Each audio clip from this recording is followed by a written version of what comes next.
Hi guys, so today we'll be talking about the Meet Me at Starbucks campaign that was launched in September of 2014 around the world. We'll be mostly discussing its influence in Brazil, so to start off we'll get a little bit of background on Starbucks and on the campaign. Starbucks is an American company and the largest coffee house chain in the world. I'm sure a lot of you are familiar with it. They have locations all over the US and globally. The first store opened in 1971 in Seattle when three friends got together and decided that they were going to create Starbucks. These three men were scholars and actually came up with the name for Starbucks based off of one of the first mates in the famous novel Moby Dick. These three men had a mentor, Alfred Pete, who knew the coffee industry backwards and forwards and had his own store called Pete's Coffee in Berkeley, California, where he imported the highest quality coffee beans. And he helped the three men learn about the coffee making process and helped Starbucks champion the art of using high-quality coffee bean imports and unique roasting techniques to create quality coffee. Before the 1980s, coffee outside of the home was not a popular trend, but by the early 1980s, Starbucks had 4 locations open in Seattle, and a cafe atmosphere became a desirable one. Starbucks continued to grow based off of these 4 locations and now has almost 30,000 stores across the globe. The company went public in 1992. At the end of the third quarter of 2019, the total net revenue of the brand was $19.8 billion compared to the $18.4 billion during the same period last year. So Starbucks has been successful over the past 20 to 30 years. However, aside from the brief stagnant period following the 2008 recession, Starbucks has been historically positively progressing in revenue and sales. The Meet Me at Starbucks campaign was launched in 2014 as a documentary-style advertising campaign showcasing millions of different people in different countries coming together with their friends, partners, and families in Starbucks. This was the first global brand campaign, and it was shot in 28 different countries and 59 different stores all in one day. It was meant to send the message that Starbucks doesn't just have a good product of coffee, but also a good space for quality interactions. The mission of Starbucks is to inspire and nurture the human spirit, one person, one cup, and one neighborhood at a time. The vision is to treat people like family, and they will be loyal and give their all. The values associated with Starbucks are creating a culture of warmth and belonging where everyone is welcome, acting with courage, challenging the status quo, and finding new ways to grow our company and each other, being present, connecting with transparency, dignity, and respect, delivering our very best in all we do, holding ourselves accountable for results. The SWOT analysis that we came up with for Starbucks includes the strengths, weaknesses, opportunities, and threats that we see in Starbucks currently and in the future. So the strengths that we see are a strong brand image they built and maintained, a good relationship with the public, as well as they branded themselves successfully. For most people can recognize the Starbucks logo and the product that goes along with Starbucks logo.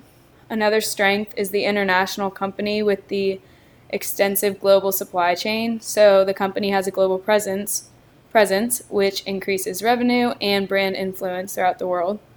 Some of the weaknesses we noticed were high price points. Starbucks has raised their prices in the past 10 to 20 years, which is considered a weakness because while raising prices can bring in more revenue for them, it can also cause consumers who are looking to buy cheaper beverages to look elsewhere. This was most evident after the 2008 recession in the U.S. A lot of coffee consumers started going to different places. Another weakness of Starbucks brand is the imitability of the product, meaning that other cafes can, in theory, imitate the exact product that they're offering. So from cafe lattes to even the atmosphere of the cafe that is fostered at Starbucks can be repeated. Another weakness is the dependence on the U.S. market. So 70% of Starbucks revenue comes from the U.S., which is a good thing, but being able to spread that number across different countries, markets as well, would also be helpful to them. The opportunities we see in Starbucks' future is further expansion in developing markets and also partnerships or alliances with other companies and firms. Because Starbucks is such a big company, they have a lot of room for building relationships with other companies and room for community involvement. Threats to Starbucks are cost competition. If differing cafes come up with lower pricing of the same quality product, people are likely going to want to spend their money at the lower cost place. There's also competition in the atmosphere that's offered. Cafes are trending among young people today, especially with the advanced online presence. People go to cafes to study, do their work on their computer, etc., which brings us to the next threat, which could be changing consumer trends. The coffee lifestyle is booming right now, and a lot of people are drinking coffee daily, but if for whatever reason consumers decide that coffee and cafes aren't cool anymore, that could be a threat to Starbucks as a brand. Next, we're going to get into some facts about Brazil, how Starbucks has existed, and how a brand like Starbucks would play a role in Brazil as far as marketing goes. So, Brazil has a political system which is a democracy. They hold formal elections in order to create equal opportunity. The voting rules are compulsory for everyone from age 18 to 69 and literate. Other than that, it is an optional decision of whether you want to vote or not. There is an executive, legislative, and judicial branch, and there are 27 states in Brazil. According to the Freedom House Democracy, the net freedom status is free. 60% of the government revenue is from tax payments, and that includes property taxes, food taxes, and things of that nature. The current president is Jair Bolsonaro, and he's the 38th president of Brazil. The presidents serve 4-year terms, and Brazil has a multi-party political system, and there's about 5 parties who rule and carry the most weight in Brazil. So Jair Bolsonaro was part of the Social Liberal Party, and they beat out the Workers' Party in the most recent election. And also in the most recent election, there was a lot of corruption that came. So there was political violence that was demonstrated over accusing Bolsonaro of using hate rhetoric and hate speech on social media. There's been other scandals associated with him that have led to violence as well. So now we're going to talk about the Corruption Perception Index for Brazil. They're ranked 105 out of 180, and they have a score of 35 out of 100. 0 would be highly corrupt, and 100 would be completely clear of any corruption. So Brazil is closer to the 0 side of the index, meaning that there are corrupt tendencies taking place, though things could be more corrupt than they actually are. And I have a graph here to show. Also, the U.S. and Brazil are both listed on countries to watch for the Corruption Perception Index in the next few years. As for the economic environment of Brazil, they have a free market economy and the 9th largest economy in the world. Brazil's GDP per capita is $9,821. And that was according to the 2017 ranking, but in 2018 it's gone down about $1,000. The gross domestic product of Brazil grew 0.4 in the second quarter of 2019 compared to the previous quarter, and the unemployment rate is 12.3.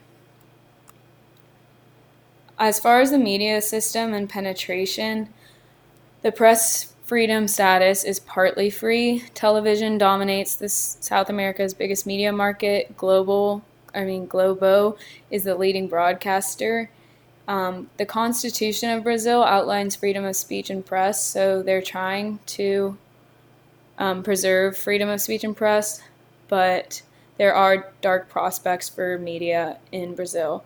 A lot of the media ownership is in the hands of a few big business families, which use their money and their power to filter out whatever message they're trying to give. And Reporters Without Borders also listed that Brazil is one of Latin America's most violent countries for journalists.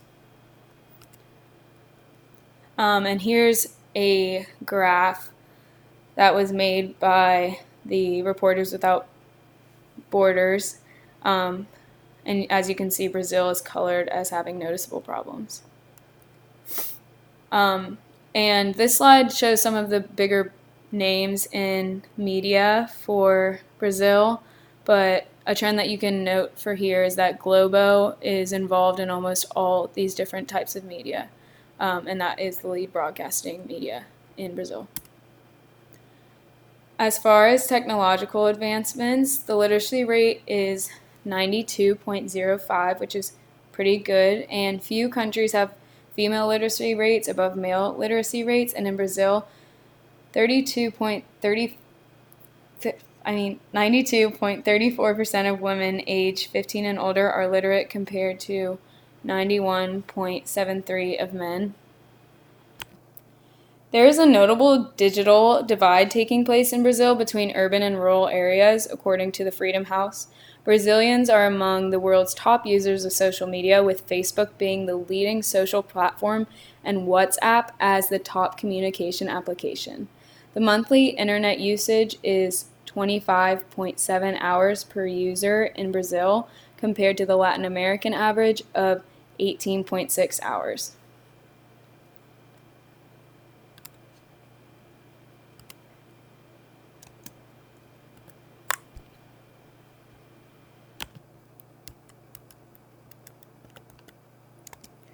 And as you can see on the graph, there's about 130 million users on social media in comparison with the 120 users on mobile devices. According to Hofstede's Cultural Dimensions, Brazil has a higher power distance, which means Brazil reflects a society that believes hierarchy should be respected and inequalities among people are acceptable. The power holders have more benefits than the less powerful in society. Status symbols of power are important to communicate respect that should be shown. Brazil's lower score of individualism means that people from birth onwards are integrated into strong, cohesive groups, which protects its members in exchange for loyalty.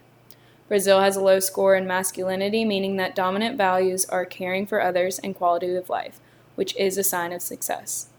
Brazil scoring high on uncertainty avoidance shows a strong need for rules and elaborate legal systems in order to structure life.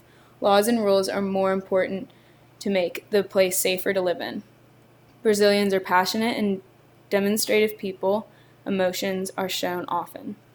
Brazil has an intermediate score on the long-term orientation dimension that deals with the country's past while dealing with challenges of the present and future. For the indulgent dimension, Brazil is considered an indulgent society, meaning that people exhibit willingness to relish their impulses and desires with regard to enjoying life and having fun. So for this campaign, Starbucks' target audience was primarily adults ages 25 to 44 because they account for almost half of Starbucks' total business at 49%. And their secondary audience was young adults ages 18 to 24 who account for 40% of their sales.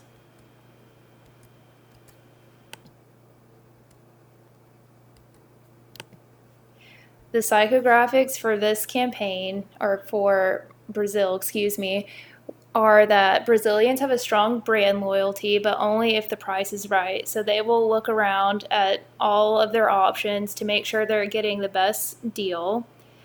They like to research their products before purchasing them. They heavily rely on online reviews on their products. And reputation and popularity of brands is very important to them. And they prefer to pay for larger purchases and installments. As far as demographics of Brazil, the population is estimated to be over 211,600,000 people, which is equivalent to 2.74% of the world's population. And they have one of the most ethnically diverse countries in the world.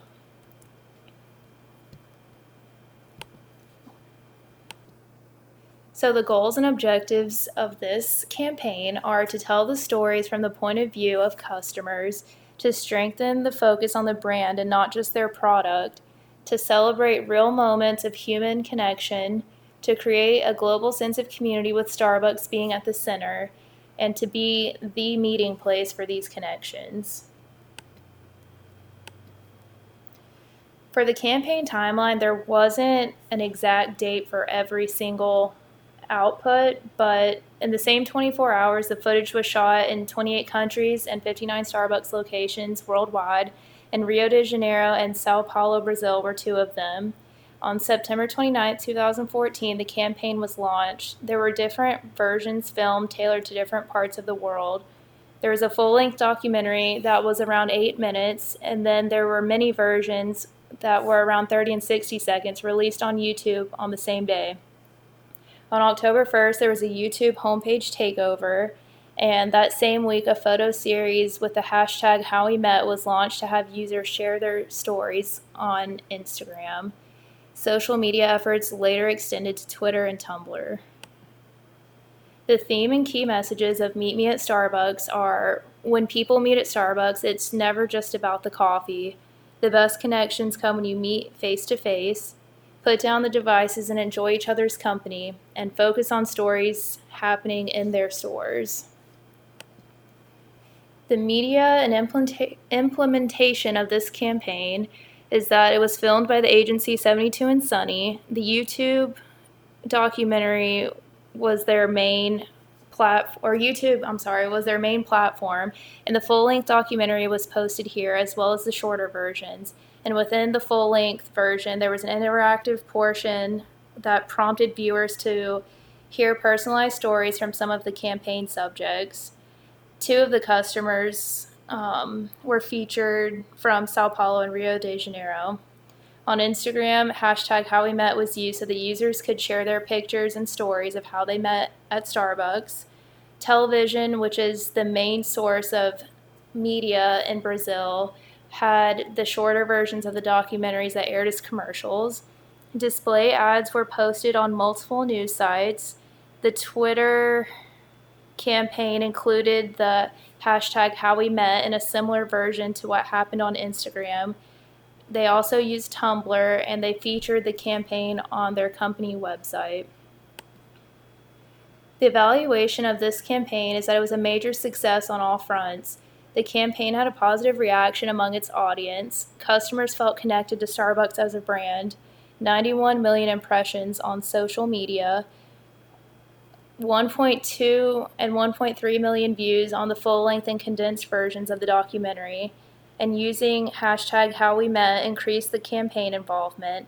And this campaign was actually voted one of Starbucks' best.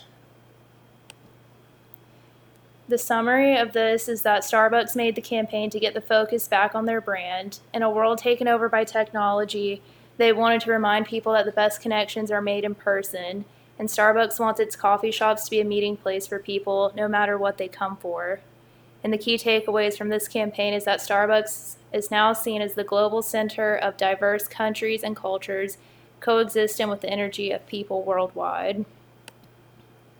Our recommendations to Starbucks is that they should focus more of their campaign efforts in South America, especially in Brazil, because that's where they source a large portion of their coffee beans.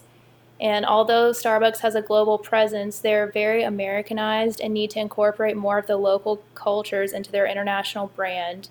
And in this campaign in particular, the U.S. received more incentives than other locations, as in 1 in every 7 customers received a gift card, and they should have implemented this in all participating countries, including Brazil. Thank you.